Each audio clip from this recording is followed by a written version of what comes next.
मिर्ची है क्या यार नहीं यार मार दे रहे हैं मटर मिर्चा यार इतने मिठाई धक्के क्यों दे रही पूरा पूरा पूरा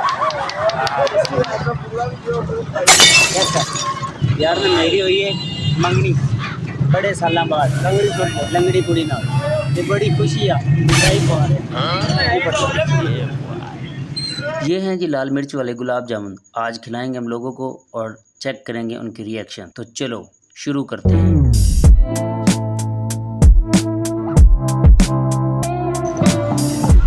अस्सलाम वालेकुम। यार मेरी शादी हुई है तो लड्डू खवा रहे हैं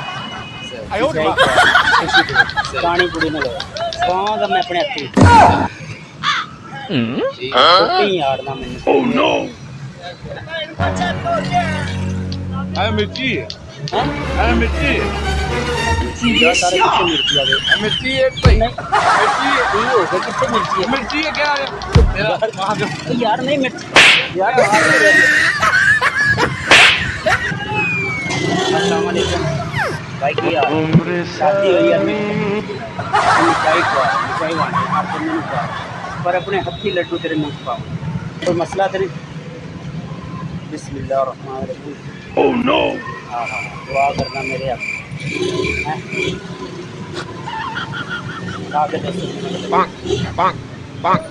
पाना तो पानी क्यों आ तो उनको लग गया मेरी शादी हैं मटर मर्चा लड्डू ਦੇ ਵਿੱਚ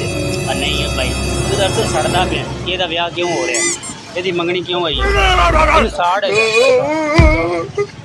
ਕੀ ਯਾਰ ਇੱਕ ਦਿਨ ਮਿਠਾਈ ਧੱਕੇ ਕਿਉਂ ਦੇ ਰਹੀ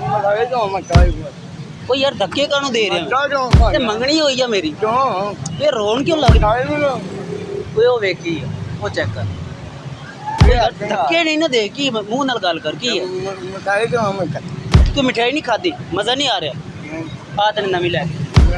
ਧੱਕੇ ਨਾ ਦੇ ਯਾਰ ਆ ਜਾ ਬਦਤਮੀਜ਼ੀ ਨਹੀਂ ਕਰ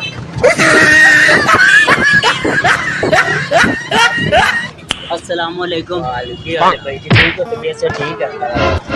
ਦੱਸੋ ਭਾਈ ओह नो ਬਾਹਰ ਆ ਜਾਓ ਬਾਹਰ ਆ लंगड़ी दूली ਲੰਗੜੀ ਕੁੜੀ ਨਹੀਂ लंगड़ी कुड़ी ना ਠੀਕ ਹੈ ਤੇ ਉਸ ਖੁਸ਼ੀ ਚ ਨਾ ਮੈਂ ਮਿਠਾਈ ਵੰਡ ਰਿਹਾ ਠੀਕ ਹੈ भाइया ने एक लड्डू खवाया यार ਮੈਂ ਖਵਾਉਣਾ ਆਪਣੇ ਹੱਥ ਨਾਲ पूरा पूरा पूरा कैसा सही है मज़ा है एवरीथिंग है ओके ओके पानी पूरी पीना कोई चीज़ और चाहिए अस्सलाम वालेकुम जी हाल है भाई जी ठीक हो यार मैं मेरी हुई है मंगनी बड़े साल बाद लंगड़ी कुड़ी ना ते बड़ी खुशी आ मिठाई खवा रहे लड्डू खवा रहे पर खवाऊंगा मैं अपने हाथ ਨਾਲ हाँ खवाओ आगे दसना कैसा लगे मजा